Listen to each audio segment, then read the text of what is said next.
आलू बाइगण छुई आउ बड़ीर बेसर तरकारी आम ओडिया घरे गोटे सुपरिचित रेसिपी। खास करी खरा दिन एई रेसिपीटी को बना जाए आउ ताकू रुटी हो किंबा गरम गरम भात सहित खाइबे बहुत बढ़िया लगी थाए। बहुत जन ताकू बहुत प्रकार वे रे बनाते, किंतु आज मु आपण मानकु कहिबी केमिति पारंपरिक अनुसार एई रेसिपीटी प्रस्तुत करा जाए। ताहले रेसिपीटी को संपूर्ण जानिबा पाई भिडियोटी को प्रथमरु शेष पर्यंत देखंतु। नमस्कार, जय जगन्नाथ। मो चैनल सीजन्स एंड बाइट्स रे आपण समस्त को स्वागत जणाउछि। प्रथमे तार गोटे मसलाडी प्रस्तुत करि नबा। अदा रसुण पेस्ट पड़िबो नाही, एथिरे तार गोटे स्पेशल मसला हबो। सेति देखंतु गोटे बड़ चामच मु एठी गोटा सरिस नै जाइछि, आउ नै जिबा गोटे छोट चामच गोटा जीरा, 8 रु 10 कला रसुण नै जिबा, आउ मीडियम साइज रो गोटे पियाज को नै जिबा। आउ एई सब जिनिस को आमे अल्प किछि पानी देकी भल्लो भाबरे गोटे ग्राइंडिंग पेस्ट बने नबा। एबे चलंतु देखि नबा एइथिरे कोन कोन सब परिबा पडुची। परिबारे एइथिरे आमे नै जिबा छुई, बाइगण, टमाटो आउ आलू बाइगण आउ छुईर परिमाण को आपण बेसी रखिबे।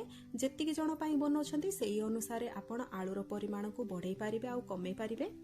टमाटो आमे टिके स्लाइड खट्टा पाई पकेबा, बाइगण निहाती पकेबे आउ बहुत मात्रा रे छुई मध्य पकेबे। एथिरे बिना छुई रे एई रेसिपीटी पूरा इनकम्प्लीट। ता सहित छुई पकेले बढ़िया फ्लेवर आसीबो। छुईर बास्ना झोଳରେ मिसिकी बहुत बढ़िया स्वाद दबो। सेतिपाई निहाती आपण छुई को ऐड करिवे। चालंतु एबे आमे परिबा सब काटी नबा। प्रथमे आमे आलूरु चोपा छडे नबा आ ताकू लंबा लंबा शेप रे काटी नबा। छुई को मध्य आपण चोपा छडे की काटी नेबे भलो भाबरे। सेई सेम वे रे आमे बाइगण को काटी नबा। बाइगण को मध्य आमे मीडियम साइज करिकी ताकू लंबा लंबा काटी नबा। टिके बाइगण रो साइज को मोटा रखिबे, काहेकि ना बाइगण हमर खूब शीघ्र सिझी जाय थाए। जेतेबेले खरा दिन आसे बेसी किछि परिबा मिले नाही, सेतिपाई एई रेसिपीटी को बना जाए, जहा द्वारा कि शीत दिने करा हेतिबा बड़ी पड़ी पारिबो, छुई पड़ी पारिबो, बाइगण आउ टमाटो आलू पड़ी पारिबो। पाखापाखी 2टी आलू मु एथिरे पकेइछि आ पाखापाखी 3टी छुई को मु एठी चोपा छडेकी पकेइ नैछि। आ आपण देखि पारुथबे बाइगण को मु मध्य मीडियम साइज रो गोटे बाइगण पकेइ नैछि आ 2टी टमाटो पकेइ नैछि। सबु परिबा को काटी नै कि आमे भल्लो भाबरे पानी रे ताकू धोई दबा। एबे चलंतु तार नेक्स्ट प्रोसेस टी करिबा। गैस ऑन करि दे कि आमे एठी कड़ाई बसै नबा। कड़ाई को भल्लो भाबरे एठी आमे गरम होबा पई दबा। कड़ाई हमर भल्लो भाबरे गरम हे गला परे आमे प्रथमे ताकू तेल रे अल्प किछि बड़ी को भाजी नबा। एठी मु बिरी बड़ी को व्यवहार करिछि, आपनक पाखरे जो बड़ी थिबो ताकू पकेइ नेबे। कड़ाई आमर गरम हे गले आमे पकेइ नबा 3 छोट चामच रिफाइन तेल। आपण चाहिले सरिष तेलर व्यवहार करि पारिबे। तेल आमर भलो भाबरे गरम होबा पई देबा। तापरे आमे सेइथिरे बड़ी को भाजी नबा।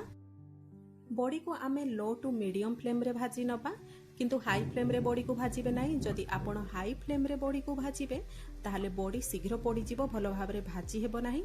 कड़ाई को भलो भाबरे एठी गरम करि नबा आ ताकू आमे लो फ्लेम करि देकी बड़ी भलो भाबरे भाजी नबा। देखंतु एठी हमर बड़ी भलो भाबरे भाजी हे गलाणी, हल्का सुनेली कलर हे गलाणी। एबे कड़ाई रु आमे बड़ी बाहर करि नबा। एबे सेई कड़ाई रे बिना तेल रे जहा भी बळका तेल अछि सेइथिरे आमे अल्प किछि सरिष फुटेबा। पाखापाखी मु एठी हाफ छोट चामच सरिष को फुटै नैछि। जेहेतु आमे तेल पकेई कि पुणी थरे एई सब जिनिस को भलो भाबरे फुटेबा, सेतिपाई मु एठी तेलर व्यवहार करि नाही। से बळका तेल रे ही सरिष को फुटै नैछि। एबे भलो भाबरे सरिष फुटी सारला परे आमे जो सरिष मसलाटी करिथिले ताकू पकेई देकी आमे 1 रु 2 मिनिट पर्यंत ताकू भाजी नबा। सरिष मसला को आपण बेसी भाजीबे नाही, नहले पित्ता लागिबो। देखंतु 1 रु 2 मिनिट मु ताकू भाजी देकी सेइथिरे पानी ऐड करि देली। मु पाखापाखी 4 कप पानी ऐड करिछि। आपण मध्य बेसी टिके पानी ऐड करिवे, काहेकि परिबा पकेइकी आमे एई पानी को फुटेबा, जहा द्वारा कि पानी मरि जिवो। ता सहित एई रेसिपीटी रेडी हे सारला परे ठंडा हे सारला परे बड़ी बहुत पानी शोषि नबो, सेतिपाई एक्स्ट्रा पानी ऐड करि रखिथिबे। एबे सेइथिरे ऐड करि दबा हळदी। प्रथमे मु हळदी ऐड करि देइछि, पाखापाखी हाफ छोट चामच हळदी ऐड करिछि। आ स्वाद अनुसार लूण एई मोमेंट रे ही आमे देइ दबा। आउ पकई नबा एथिरे आमे टमाटो। आपण टिके एक्स्ट्रा टमाटो पकईथिबे, माने गोटे टमाटो पकेबे नाही, 2टी टमाटो पकेबे, जहा द्वारा कि आमर रेसिपीटी खटा खटा लागिबो, भलो लागिबो। ता सहित पकई नबा आमे आलू। एबे एई सब जिनिस को आमे मीडियम फ्लेम करिकी ताकू भलो भाबरे सिजिया पई छाडी नबा। आलू आमर अधा अधी सिझी गला परे माने 50% सिझी जाइतिबो तापरे आमे सेइथिरे ऐड करितबा बाइगण आउ छुई को। बाइगण आउ छुई जेहेतु शीघ्र सिझी जाए सेथिपाई आमे ताकू परे पकेइबा माने आलू आमर 50% सिझी गला परे आमे बाइगण आउ छुई को ऐड करिबा। नहले जदि आपण आलू सहित बाइगण आउ छुई को पकेइबे ताहाले बाइगण आउ छुई आमर बेसी सिझी जिवो पूरा फिटी जीवो सेतिपाई ताकू परे पकेइबे। एबे ताकू पुणी थरे ढांकुणी घोड़ेकी आमे सिझिया पई छाडी दबा। मीडियम फ्लेम रे रखिकी आपण ताकू सिझे नेबे। एठी देखंतु मु गोटे आलू को चेक करि नउची आलू आमर सिझी जाईची माने सब किछि जिंस एबे आमर परफेक्ट सिझी जाईची। एबे चलंतु ताकू पघारी नबा। सेतिपाई देखंतु गैस ऊपर मु पुणी थरे तेल कड़ाई बसई नेइची आ पके नेइची 3 बड़ चामच रिफाइन तेल। सेइथिरे आमे फुटै नबा गोटे बड़ चामच पंच फुटण आ 2टी सुखिला लंका। फुटण आमर भलो भाबरे फुटी सारला परे मु गोटे बड़ साइज रो पियाज को एठी सरू सरू काटी नेइथिली ताकू मध्ये आमे पकै नबा आ ताकू भलो भाबरे एठी भाजी नबा। पियाज को आमे लाल होबा पर्यंत भाजी नबा। पियाज आमर थरे लाल हेई गले आमे जो टमाटो सिझेई की रखिथिले बेसर झोल रे ताकू बाहर करिकी आमे एठी पियाज रे ऐड करि दबा। टमाटो को पकई देकी आमे भलो भाबरे ताकू पियाज सहित ऐड करि देकी ताकू टिके टिके प्रेस करि दबा जेमिति कि भलो भाबरे हमर टमाटो गोटा न रहिकी मेल्ट हेई जिवो। टमाटर रो जेतबळे मॉइस्चर मरि जिवो सेतबळे आमे अल्प किछि गुंड मसला ऐड करिबा जहा कि ऑप्शनल। पकई नबा एथिरे आमे रागो पई हाफ छोटो चामच लंका गुंड ता सहित पकई नबा आमे हाफ छोटो चामच हळदी गुंड। लंका गुंड आउ हळदी गुंड को पकई देकी भलो भाबरे मिक्स करि नबा। आमे ऑलरेडी बेसर करिबा समय रे सेइथिरे हळदी गुंड पकईथिले सेतिपाई एई मोमेंट रे आपण लंका गुंड आउ हळदी गुंड पकेइबा पूरा ऑप्शनल आपणकर इच्छा हेले पकेइबे। गुंड मसला को पकई देकी आमे एठी 1 ରୁ 2 मिनिट ताकू भलो भाबरे कसी नबा। देखंतु एबे एथिरे किछि मॉइस्चर नाही। एबे आमे पघारी नबा जो बेसर झोलटी करिथिले ताकू आमे एथिरे फुटै नबा। बेसर झोल को पकई देकी आमे ताकू हाई फ्लेम रे फुटै नबा आ सेई मोमेंट रे ही आमे पकई नबा बड़ी। बड़ी को पकई सारला परे आमे ताकू हाई फ्लेम रे भलो भाबरे फुटै नबा जेमिति कि बेसर झोल हमर भलो भाबरे फुटी जिवो।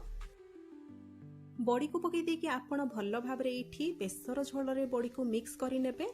एई मोमेंट रे बड़ी आमर टाण थाए किंतु किछि समय फुटी सारला परे बड़ी निज देह को झोल शोषी ने जहा फल कि बड़ी आमर नरम पड़ी जाए सेतिपाई एई मोमेंट रे ताकू भलो भाबरे मिक्स करि नेबे।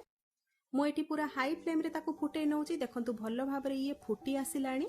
एबे आमे सेइथिरे लास्ट जिनिसटी पकई नबा जहा कि आमर कटा होइतिबा धनिया पत्र। धनिया पत्र आमर बढ़िया बास्ना देई थाए ता सहित स्वाद मते बहुत भलो आसी थाए। एबे गैस फ्लेम को बंद करि नबा।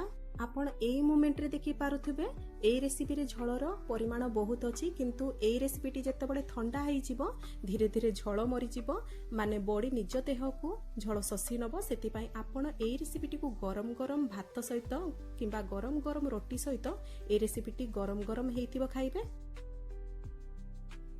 बहुत सिंपल रेसिपी हेइथिले मध्य आम ओडिया घरे एई रेसिपीटी समस्तंकर प्रिय। सेतिपई निहाती एई रेसिपीटी को ट्राई करिवे थरे बनेकी खाइबे आउ केमिते लागिला मते कमेंट माध्यम रे जणैबे। भिडियोटी भल लागिथिले लाइक टे निहाती करिवे। भिडियोटी जदि पसंद आसीथिबो सांग साथी बंधु बांधव मानक सहित शेयर करिवे। मो चैनल रे जदि नुआ आछंती किमा मो चैनल को सब्सक्राइब करि नाहंती ताले प्लीज मो चैनल को सब्सक्राइब करि नेबे। फेसबुक पेज रे जदि भिडियोटी को देखुछंती ताले पेज टी को फॉलो करि नेबे। पुणी देखा हबो गोटे नुआ रेसिपी भिडियो रे। नमस्कार, जय जगन्नाथ।